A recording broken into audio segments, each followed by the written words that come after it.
Desde que estamos pequeños nos ponen reglas, reglas que hay que cumplir para que nos acepten en nuestra familia, para ser buena niña o buen niño, reglas en la escuela, luego reglas en el trabajo, en el deporte. Hay reglas, porque si no hubiera reglas, obviamente tendríamos un caos. Pero por otro lado, al crecer nos damos cuenta que hay reglas que hay que romper porque no nos convienen. Hay reglas que nos están apagando el corazón, cortando las alas y que simplemente nos convierte como en robots, como autómatas. ¿Cuáles reglas nos conviene seguir y cuáles reglas nos conviene romper? Y sobre todo, ¿cuál es la regla de oro? Yokoi Kenji está con nosotros para hablar de este tema. Episodio 184, comenzamos. El podcast de Marco Antonio Regil es una producción de RGL Entertainment y todos sus derechos están reservados. Gracias a sus conferencias, pláticas, videos y al libro Salón 8 que escribió, las ideas de Yokoi Kenji han llegado a millones y millones de personas en países e idiomas diferentes alrededor del mundo. Él les ayuda a tomar la dirección de sus propias vidas. Él dice que cuando se arrebata, nunca alcanza, pero cuando se comparte, hasta sobra. Hoy tenemos el honor de recibir a uno de los grandes conferencistas, autores y líderes de desarrollo personal. Yokoi Kenji está en el podcast. Domo arigato, mi querido Kenji, desde San Diego hasta Bogotá, Colombia. Qué gusto verte, qué honor tenerte aquí, amigo. El honor es mío, domo arigato, domo arigato. Domo arigato. Qué alegría saludarlo, escucharlo. Lo llevo en el corazón, se lo he dicho muchas veces, lo recordamos mucho, aprendimos mucho con su mensaje y muy felices de estar en este podcast. Igualmente, en Colombia hablan de usted así porque es cultural la cosa, ¿verdad? Porque yo me siento raro. Sí, pero te puedo hablar de tú, también te hablo de usted. Porque me siento raro. No, de tú está bien, tú está bien. Y de usted, ok, bueno, mira, me puse esta camiseta de meditación aquí para este podcast, porque tú eres justamente un maestro en esto, en la disciplina, en la mente, en meditar, en tomar decisiones inteligentes. Y te quiero preguntar, antes que nada, para abrir boca, en una sola línea, porque vamos a hablar de esto durante todo el podcast, para ti, ¿cuál es esa regla de oro en la vida que le has dado incluso a tus hijos, precisamente? Varían mucho según mi hijo. Depende Kenji David y depende Keigo Daniel. Okay. Pero yo me imagino que el tema es que el último, el mayor, Kenji David, se acaba de ir. Se acaba de ir de la casa a independizarse. Y la regla de oro para él fue manténgase concentrado, ocupado y disfrute el viaje, sea feliz, no se estrese. Esa fue la regla de oro para el mayor, que va a variar un poco cuando es con el otro. Claro, según la necesidad, pero esa es una regla importante. Y hoy vamos a hablar mucho sobre esto, porque qué reglas nos convienen, qué reglas no nos convienen y cuál es esa regla o esas que sí de verdad nos conviene tener firmes presentes en nuestro corazón. Ahora, tú creciste, mi querido Kenji, en una mezcla de culturas. A mí me tocó algo similar. Yo crecí en la frontera de Tijuana y San Diego, México y Estados Unidos. Y crecí viendo tele en español y tele en inglés, radio en español, radio en inglés, ideas estadounidenses e ideas mexicanas, que se oponían mucho. Ahora, tú creciste con una mezcla de Japón y Colombia. Con un papá japonés y con una mamá colombiana, que yo no sé cómo se enamoraron, porque la cultura colombiana y japonesa son muy distintas. Cuéntanos de ese choque de culturas, de esas creencias y de lo que tú aprendiste de los dos y los contrastes que tuviste que te ayudaron a ser quien eres hoy. Sí, bueno, mi padre es un ingeniero, un gestor de calidad, es decir, tiene esa tarea dentro de la cultura japonesa, que ya es disciplinada, tiene la tarea de hacerla más disciplinada, de fiscalizar que todo salga muy bien. Es un japonés muy estricto para los japoneses, sistemático y cuadriculado para los japoneses. Y me imagino que para todos fue un asombro que un japonés de esta corriente tan fuerte de la disciplina tuviera la grandiosa idea de casarse con una latina que le fascina improvisar, bailar, cantar, que sale, no sabe para dónde, pero sale, vamos, ¿a dónde? No importa dónde, vamos, decía siempre mamá. En el camino vamos viendo a dónde llegamos y cuando íbamos a hacer compras, ella nunca llevaba una lista, simplemente iba comprando y comprando, totalmente opuesta a mi papá, que le fascinaba hacer listas del domingo, de qué íbamos a hacer un domingo, y él quería tener la lista del domingo. Hasta para divertirse tenía que tener un plan de trabajo. Wow. Los japoneses, de hecho, son así. Es su zona de confort. Se sienten tranquilos y seguros si al final del día logran cumplir la lista. Sienten intolerancia, una fuerte intolerancia ante la incertidumbre. Y muchos de nosotros, los latinos, yo nací a mamá, sentimos descanso, nadamos en la incertidumbre. Nos fascina perdernos en Tokio. Nos fascina perdernos en algún país y ver qué pasa, a quién conozco, qué improviso. Y bueno, 2 personas así se casan, fruto de ese amor. Y bueno, soy yo, pero siento que soy latino, nací latino. Yo recuerdo, yo tuve un amigo que fue el director de Toyota cuando llegaron a México y él trabajaba con puros japoneses. Sí. Y me decía, Marco, es otro mundo completamente distinto. Y me decía, la tecnología que tiene Toyota en sus autos está súper adelantada a cualquier carro de Estados Unidos. No tienes la menor idea.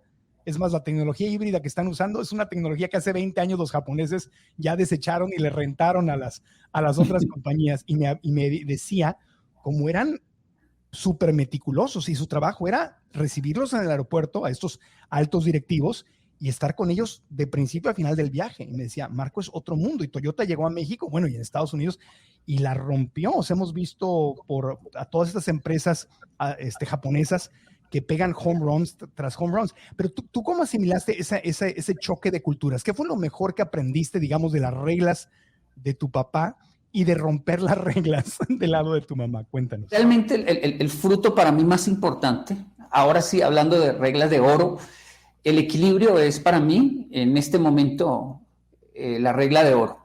El equilibrio que genera salud mental.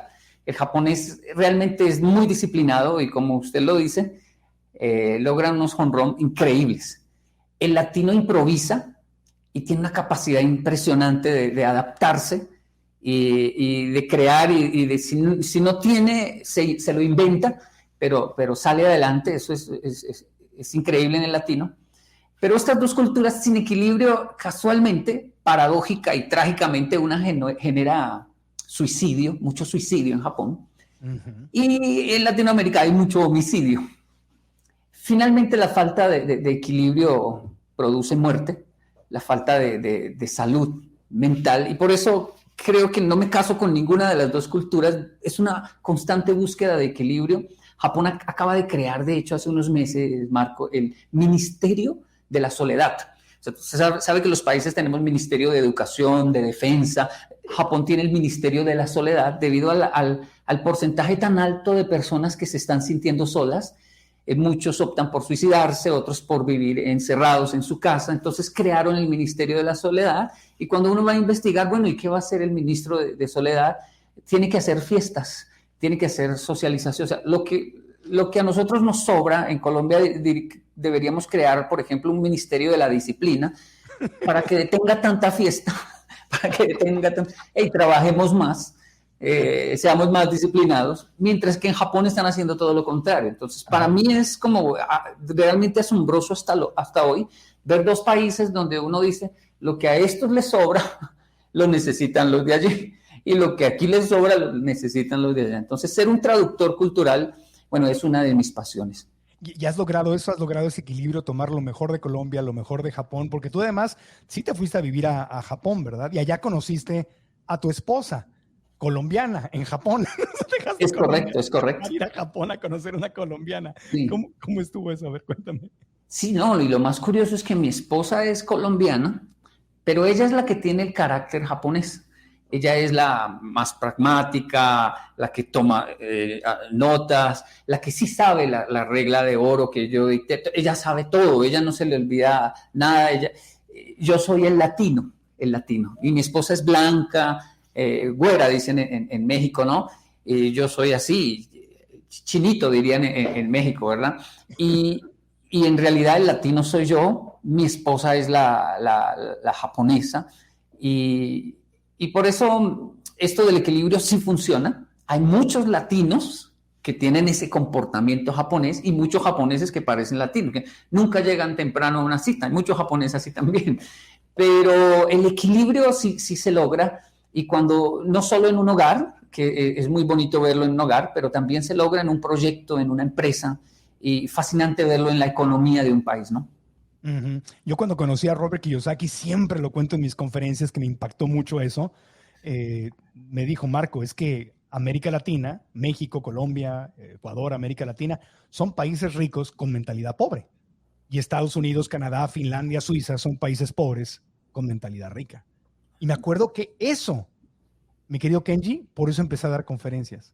Eso fue lo que me marcó a mí, cuando Kiyosaki me dice, son ricos, pero piensan pobre. Sí, sí. Y eso me dolió mucho en el corazón porque pues, crecí viendo a los indocumentados pasar la frontera, veía gente sufrir en mi país, veía a mi mamá sufrir en mi país, la pobreza eterna, la corrupción eterna.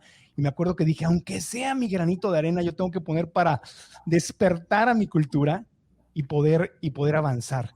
Y eso justo es lo que me suena que también sucede al comparar un poco la cultura japonesa con la cultura colombiana. Bueno, sí, lo que hizo clic en mi mente con esto de las dos culturas, donde vi una posibilidad de ser un puente, es que fui traductor, obviamente por manejar los dos idiomas, en Japón para la colonia hispanohablante.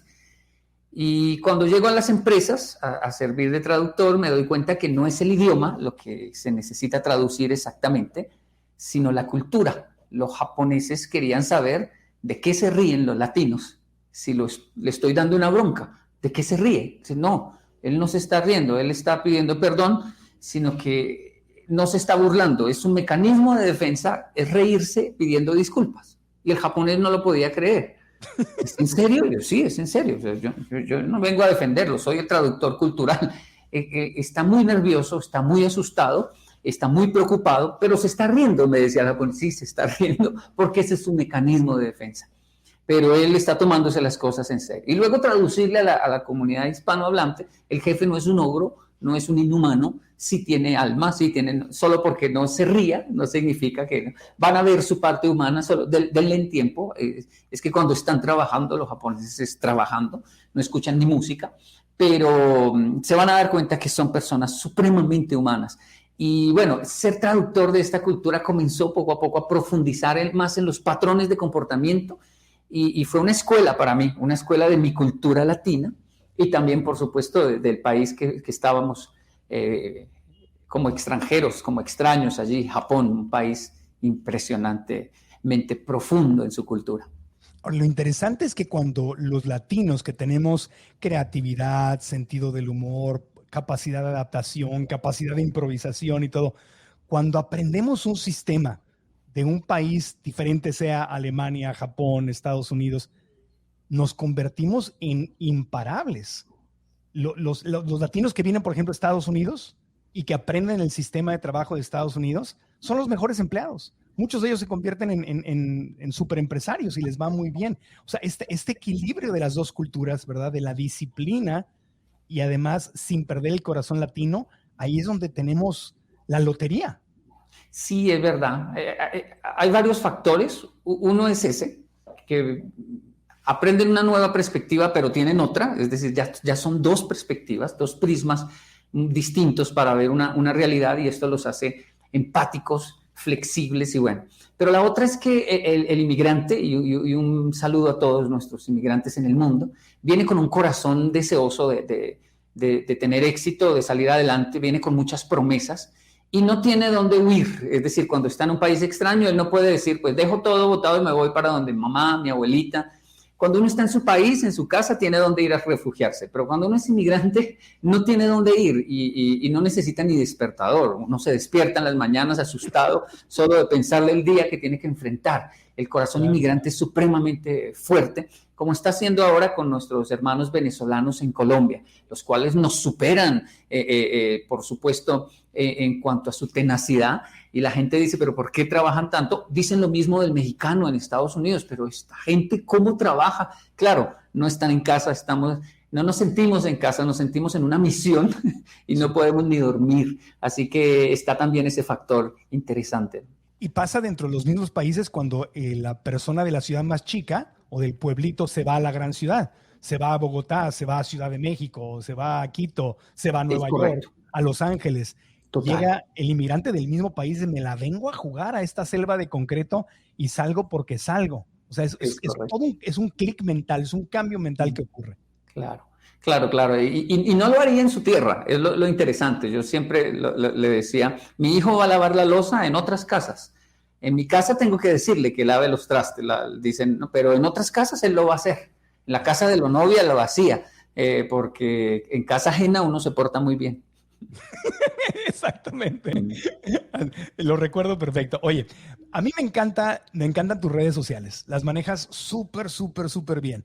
Y las redes sociales son puros números, son puras cifras. Estamos viendo, casi nos definen o casi valemos por cuántos millones de seguidores o cuántos likes o cuántos reposts o cuántos shares. O sea, las marcas, la gente nos mide por nuestros números en redes sociales.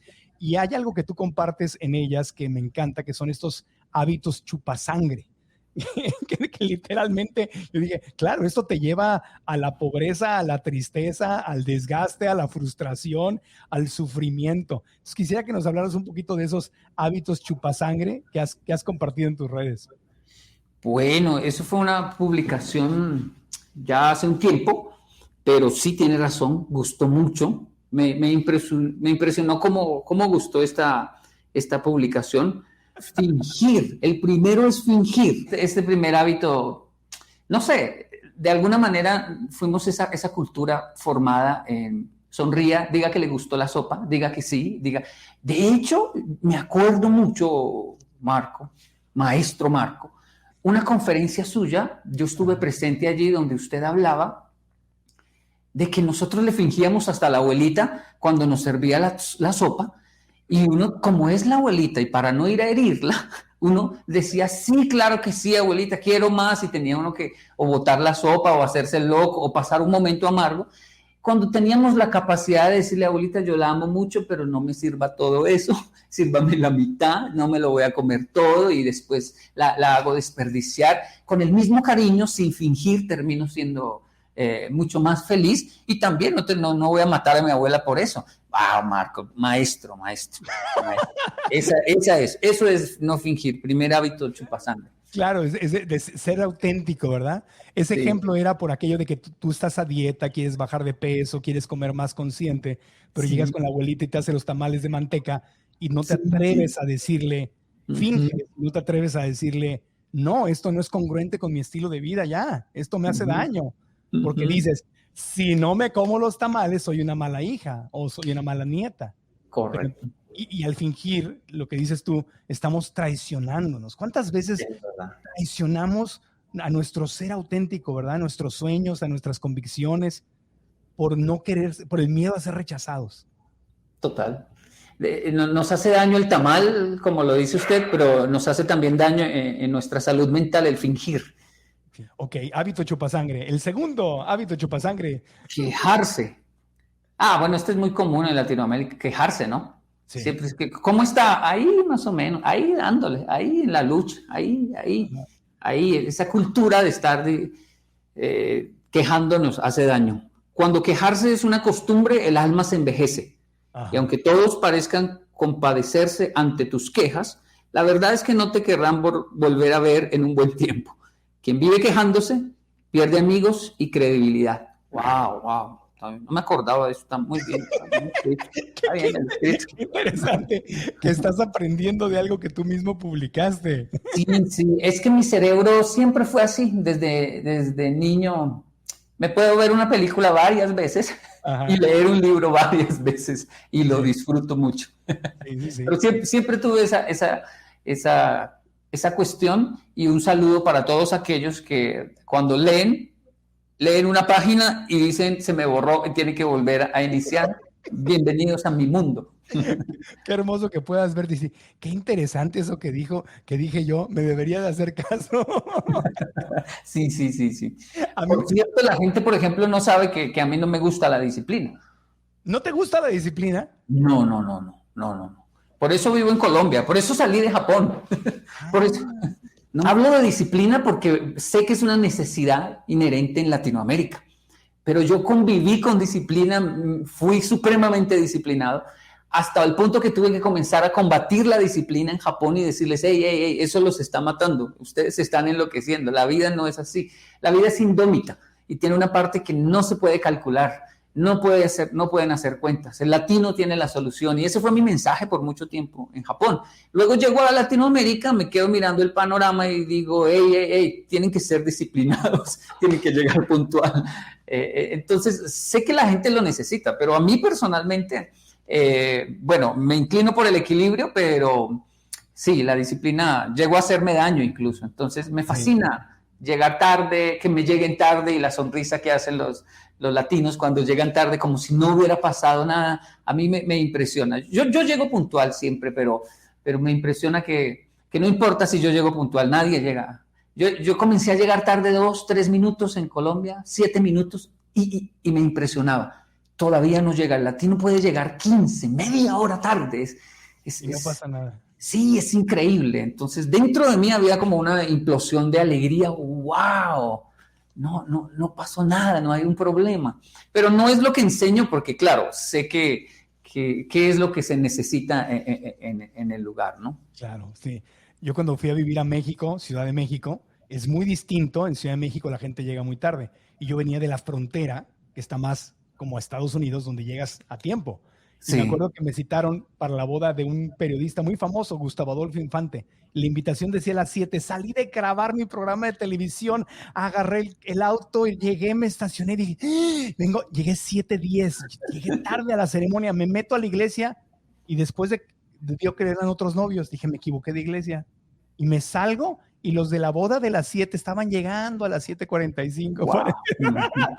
Dice, no, es que en México te dicen a las 7, pero es una hora después.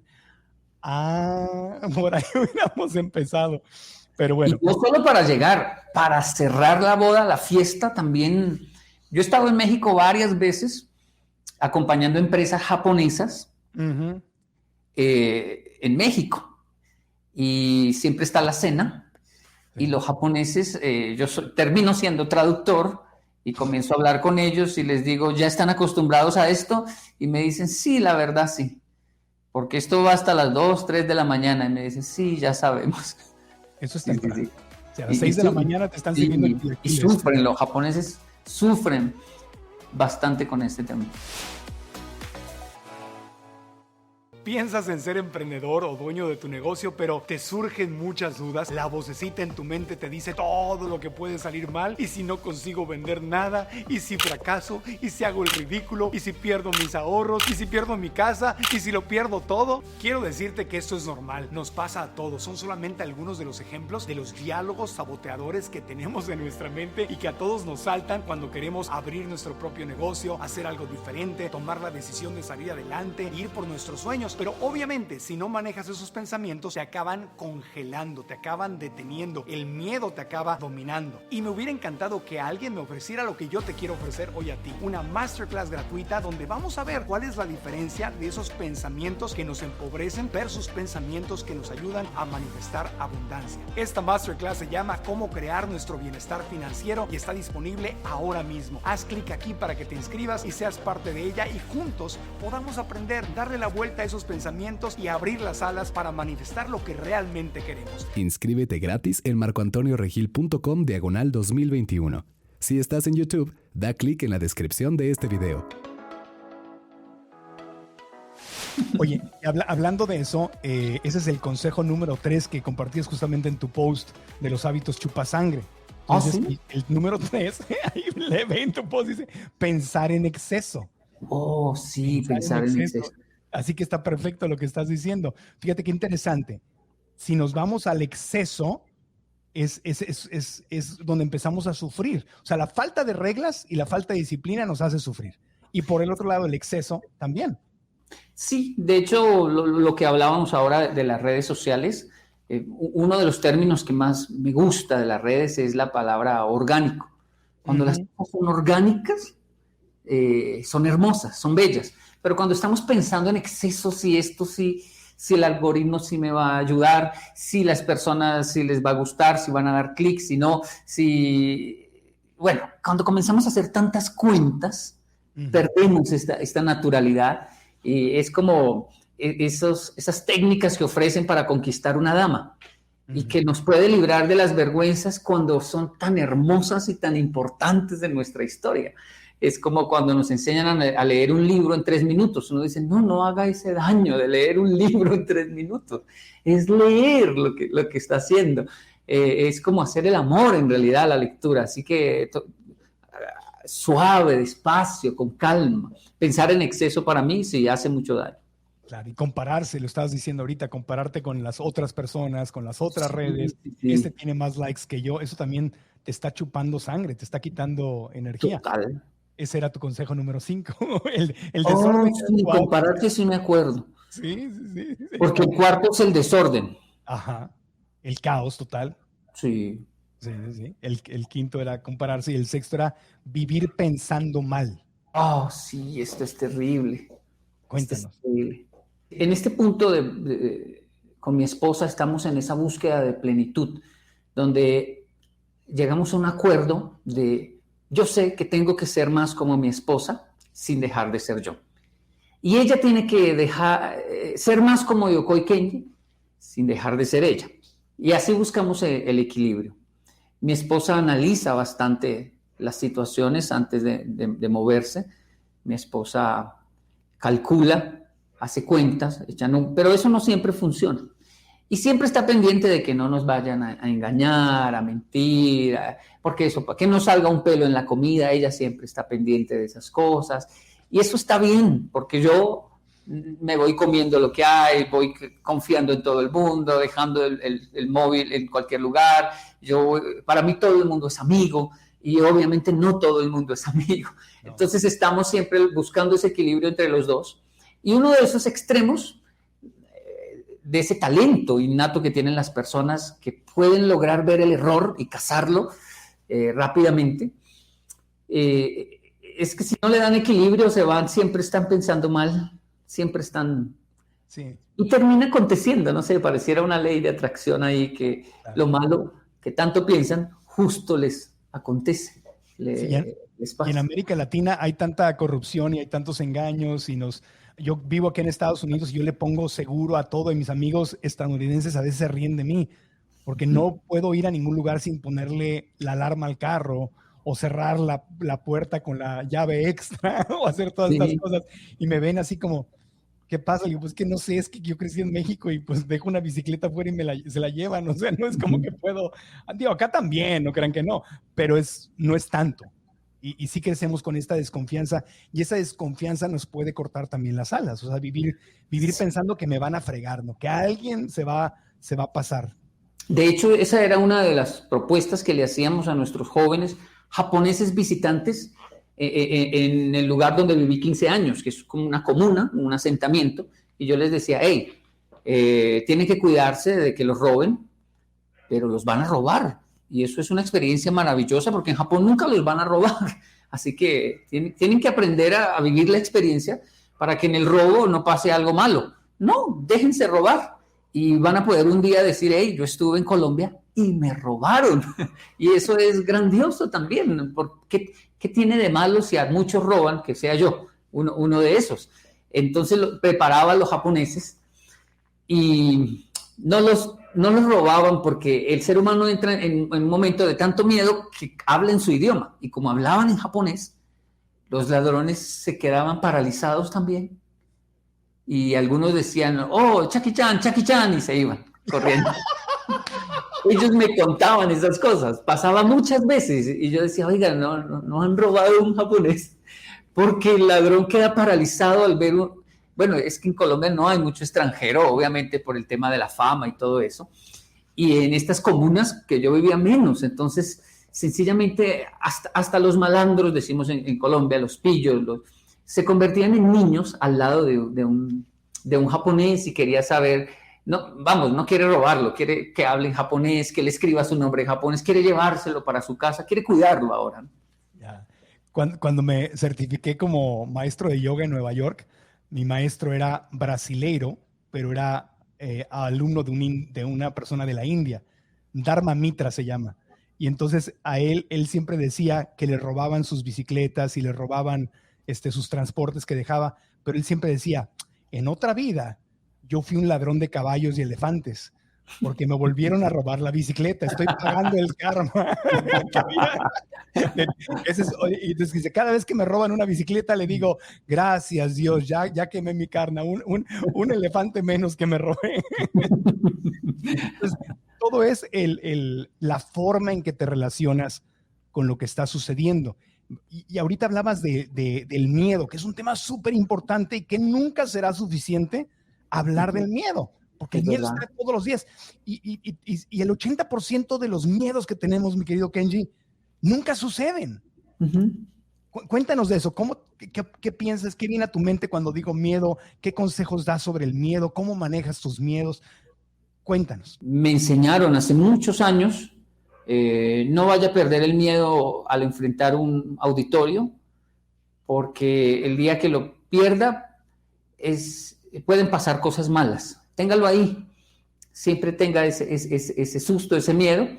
La gente no lo nota, claro, ya tenemos de alguna manera tanta experiencia que al pararnos al frente la gente dice, no, usted estaba feliz, riéndose de todo el mundo, pero no se imaginan que hay un miedo constante, que de hecho uno llega a ir al baño antes de subirse a dictar una conferencia, de las náuseas, del miedo que siente, pero usted, sí, yo voy al baño del miedo que me da.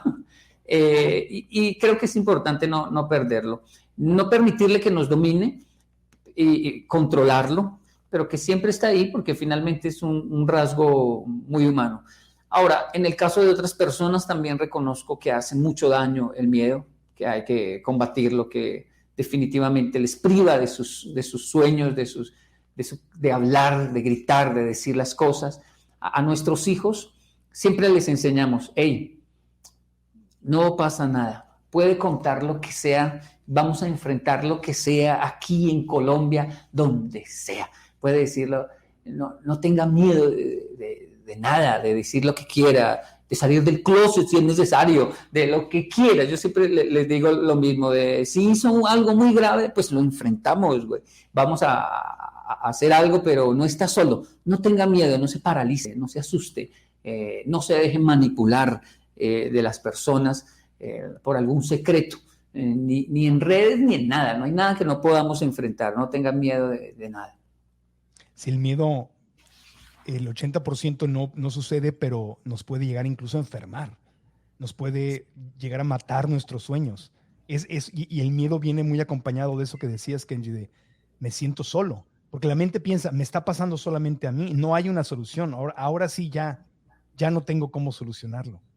Sí, es que yo de alguna manera soy un poco romántico con el miedo y me gusta, pero ya ver el caso de mi compañera de vida, de mi esposa, que le echa llave a la ventana y después mira a la puerta y dice, pero si en ese momento se entraron por allí y entonces mejor miro debajo de la cama y después el baño y digo, eso no tiene fin, le digo yo, no tiene fin.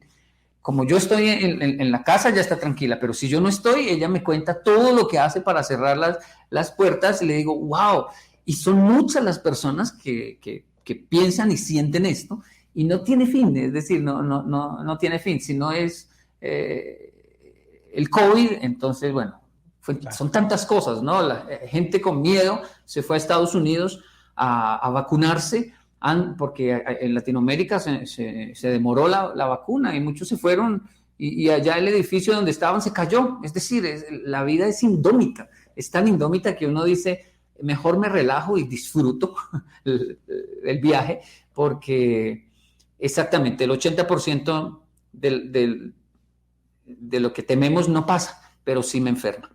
Oye, quiero hablar de otro tema que también has compartido en tus redes sociales. Tú hablas de los pecados personales, así como los pecados capitales, pero de los pecados personales, porque al final del día pecar, digo, a mí me gusta mucho estudiar de espiritualidad y religión, y leí por ahí que pecar no es otra cosa más que fallarle al blanco.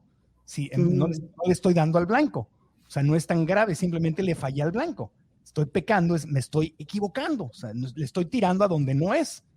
Y todos pecamos, o sea, todos nos equivocamos, pero solo algunas personas toman esta misión de trascender, de transformarse, de verdad ir más allá y cambiarse. Entonces, quisiera que nos hablaras, no sé si te acuerdas de esos posts que has hecho de los pecados personales.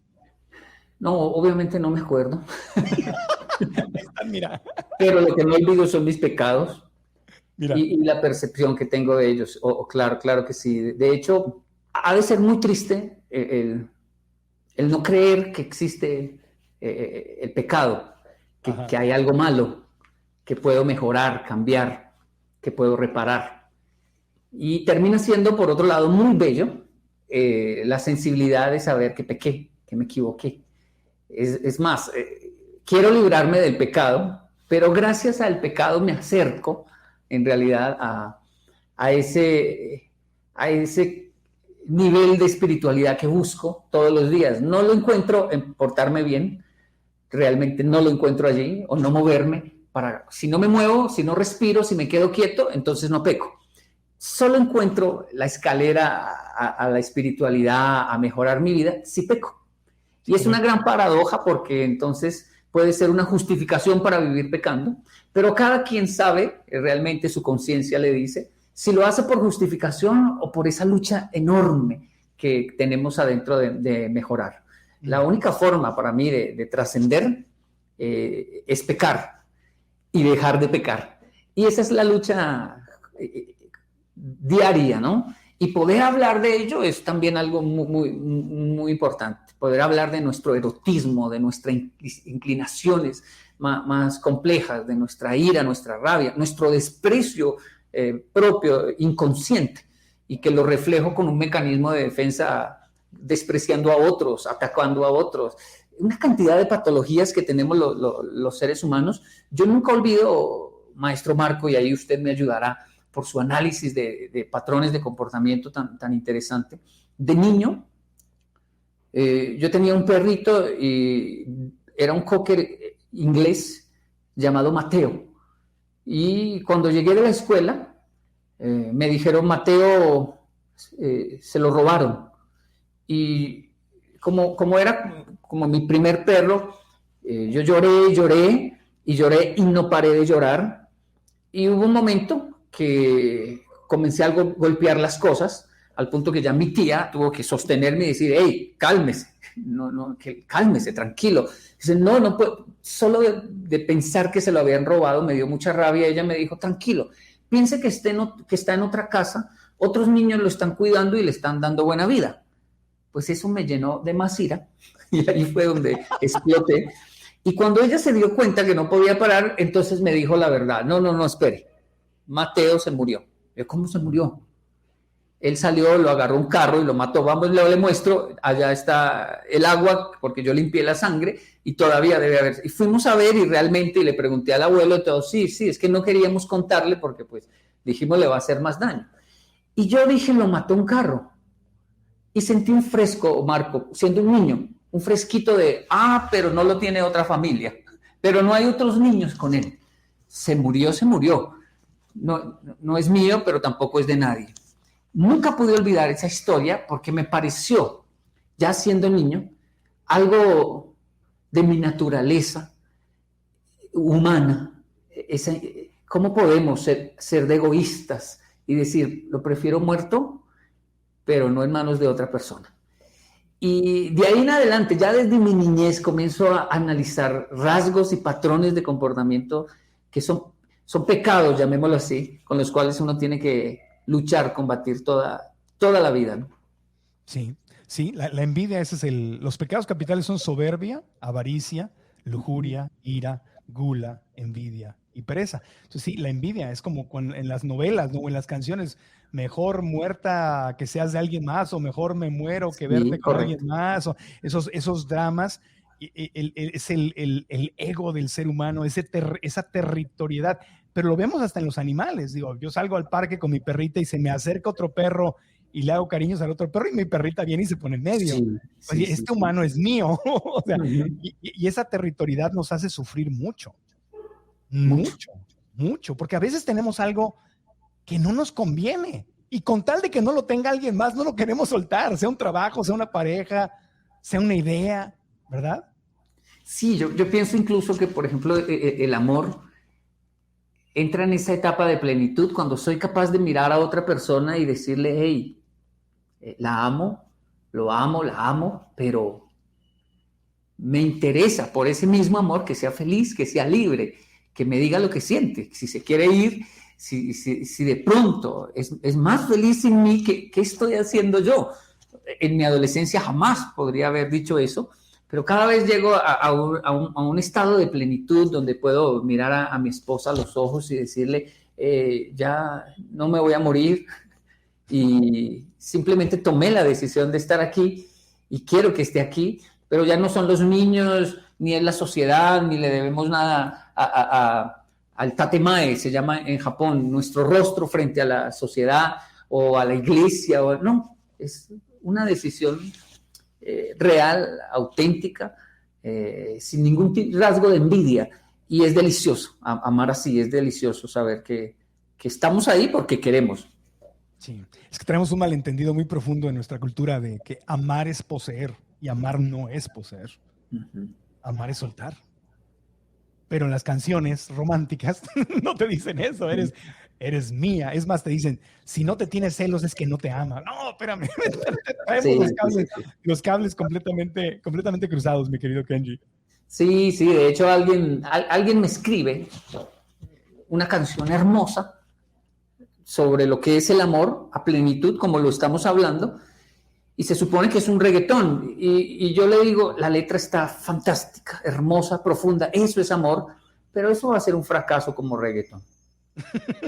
Cámbiale eso, métale algo más sucio, más puerco, más cochín, métale algo y entonces la cambió, la hizo horrorosa, habló de traición y literalmente le dijo a la mujer en la letra, yo no sé qué va a pasar mañana, pero hoy yo voy a gozar contigo y punto. Y yo les respondí, le dije, eso es lo peor que he escuchado sobre el amor, pero mi querido amigo, va a ser un éxito. Así que canta reggaetón. Tengo dos cositas más, una pregunta y quiero que hagamos un jueguito, porque soy conductor de programa de concursos, entonces siempre me gusta que juguemos a algo. Pero una pregunta muy importante, yo sé que tu abuelo Jaime fue una parte muy importante en tu vida. Quisiera que nos contaras, nos compartieras por qué fue tan importante y qué fue lo que aprendiste de él y que vive dentro de ti, porque cuando amamos a alguien y nos enseña algo, no se van, se quedan siempre, más allá de que estén o no estén en este mundo físico. Platícanos de él. Sí, bueno, el abuelo Jaime es un paisa, así le decimos a las personas que son de una región de Colombia. Era un comerciante, siempre estaba vendiendo cosas y hablando y nunca retenía su riqueza, siempre la estaba haciendo circular, regalando todo, pero le llegaba más y estaba siempre en movimiento. Y yo viví pocos años de mi infancia con él, pero me voy a Japón con esa imagen de mi abuelo, un samurái colombiano, a vivir ahora de lleno, de pleno en Japón con mi papá, japonés, completamente diferente, otro samurái, pero ejecutivo, disciplinado. Ya mi abuelo era el informal. Una forma de decirlo rápido es que mi abuelo siempre decía una frase, él decía, muy con el acento colombiano, eso es un negocio, eso es buenísimo, a ese precio que le estoy dando, eso es un regalo, lléveselo, mijo, que si no, no me lo paga, si no le gusta, no me lo paga, tranquilo, lléveselo. Él repetía eso una y otra vez con todos los productos, las cosas que tenía. Cuando él cae enfermo con cáncer, yo lo visito y mi abuela me cuenta cómo le parece que su abuelito me hizo planchar todas las camisas, los pantalones y que se los pusiera ahí frente a él para mirarlos, porque él ya no puede caminar. Pero todos los días 5 o 6 personas visitaban a don Jaime porque fue un hombre muy influyente. Y claro, en su enfermedad lo visitaban y detrás de la puerta se escuchaba la frase, esa camisa me la enviaron de Japón mis hijos, eso es de la mejor tela, eso es finísimo, y a ese precio que les doy, eso es un regalo, lléveselo. Él vendió, enfermo, sus camisas, sus pantalones, las vendió porque esa era su esencia, su ikigai, su sentido de vida. Hay gente que vende y hace lo que hace no por el dinero, sino porque no puede parar de hacerlo. Y eso en japonés se llama ikigai, sentido de vida. No es tema de seguidores, de like, de dinero, es porque no podemos parar de hacer lo que estamos haciendo. Historias como estas llenan mi alma, mi mente, de mi abuelo. Y ahora voy a enfrentar un país como Japón, donde no se aceptan las personas así, y debo adquirir ahora esta disciplina. hasta lograr esa combinación de disciplina y esa pasión del abuelo Jaime. ¿Y cuál es tu Ikigai? ¿Cuál es eso que harías aunque no te pagaran y aunque tuvieras todo el dinero del mundo y que seguirías haciendo hasta el momento en que te despidas de este planeta? Sí, bueno, a mí lo social me fascina.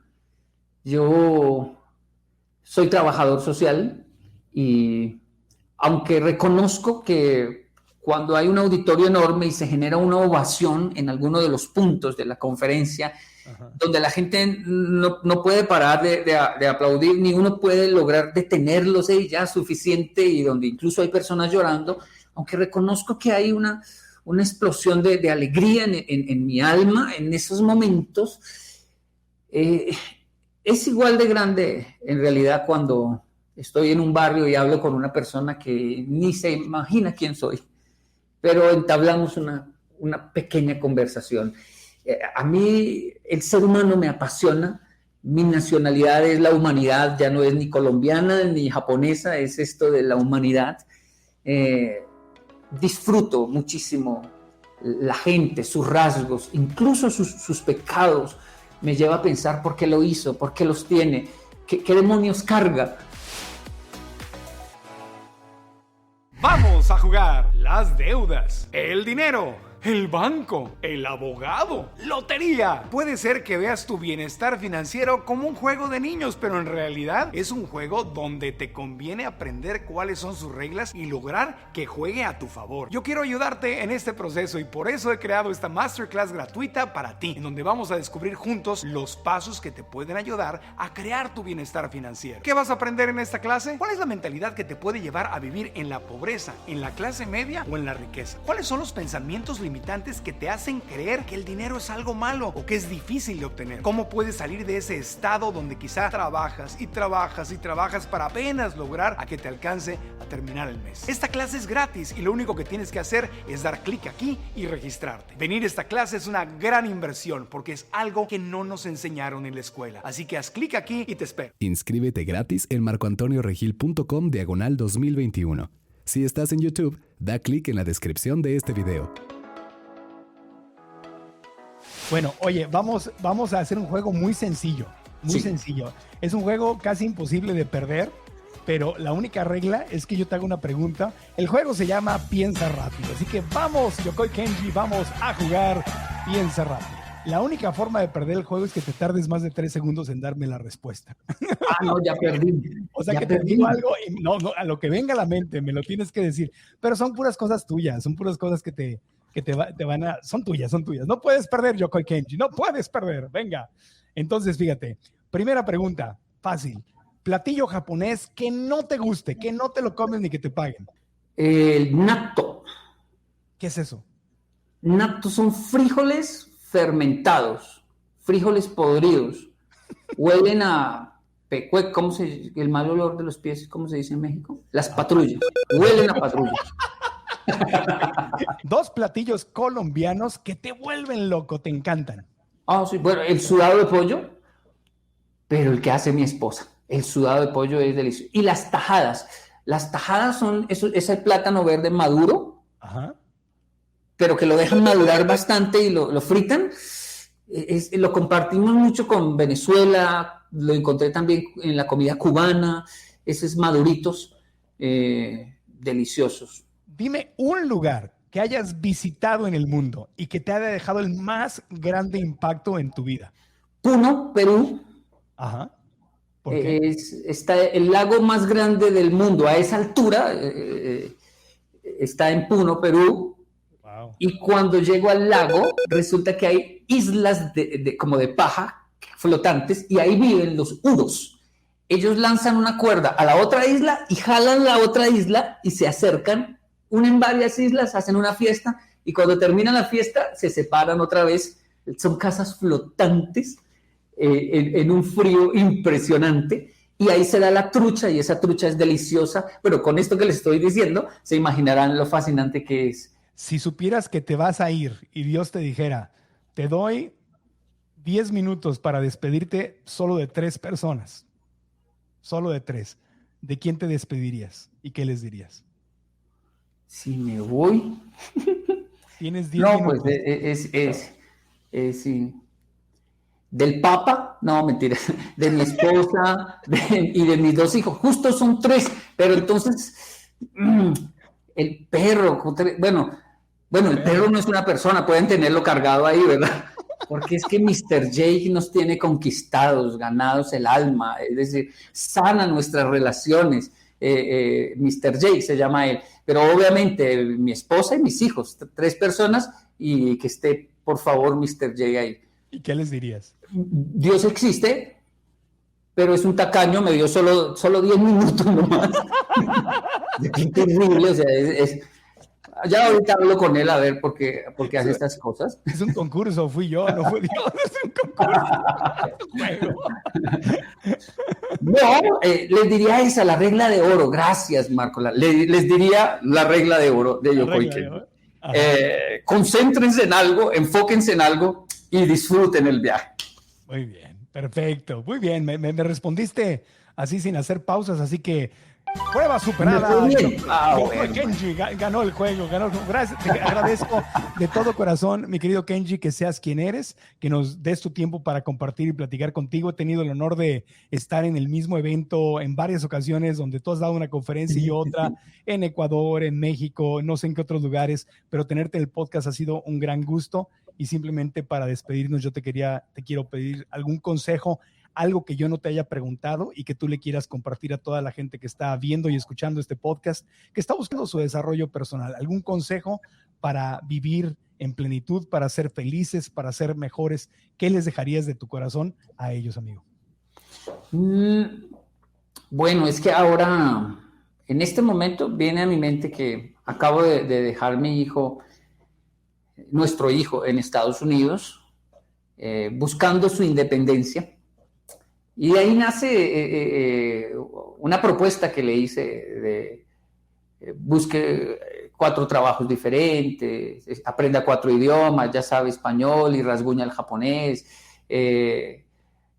haga 4 deportes o puede incluir ahí la música. Le hice una propuesta del 4, está en redes, pero muchas personas comenzaron a preguntarme sobre esa propuesta. Porque le dije, haga eso antes de ir a la universidad. Y algunos me dicen, Yokoi Kenji, ¿usted no quiere que su hijo vaya a la universidad? Y entonces mi respuesta más sincera es esta. Yo no quiero que mi hijo vaya a la universidad. Yo quiero que él quiera ir a la universidad. Claro. Y por esa razón es que le hago esa propuesta, para que él sienta pasión. Creo que la educación es demasiado bella para traumatizarla con una vida cuadriculada. Y la vida también es demasiado bella para traumatizarla con una educación cuadriculada. Es algo hermoso, es como la lectura. Yo no aconsejo leer un libro específico, aconsejo leer.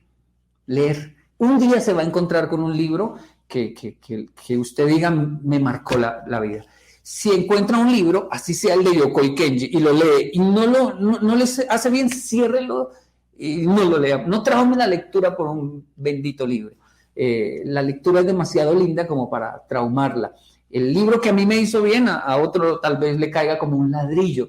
Y esto es un lío en mi editorial porque me dicen, recomiendes un libro. Y digo, no, yo no puedo recomendar mi libro, va contra mis... Pero yo recomiendo leer.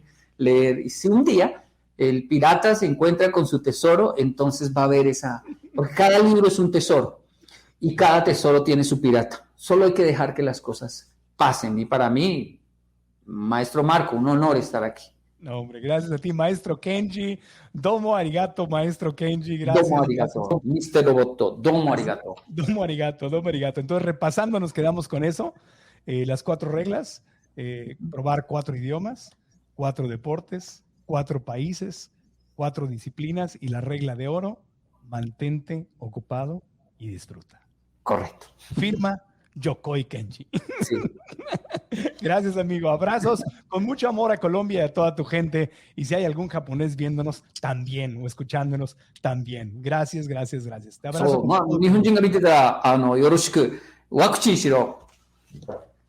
Amén.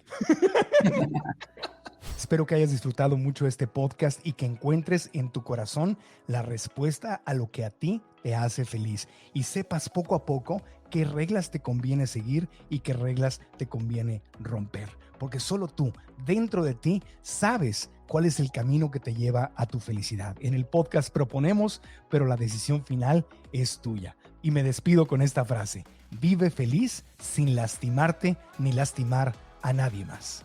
Gracias de todo corazón. Si estás en YouTube, dale like al video, déjanos tus comentarios abajo y dinos qué fue lo más importante que aprendiste y activa la campanita para que te lleguen las notificaciones. Y si estás en cualquiera de las aplicaciones de podcast, también mil gracias. Suscríbete en tu aplicación, danos las 5 estrellas y una reseña positiva. Esos pequeños detalles nos ayudan mucho a seguir creciendo. Y comparte el podcast, ya sea en audio o en video, con la gente que más quieres para que también podamos seguir juntos aprendiendo y creciendo. Gracias, hasta la próxima.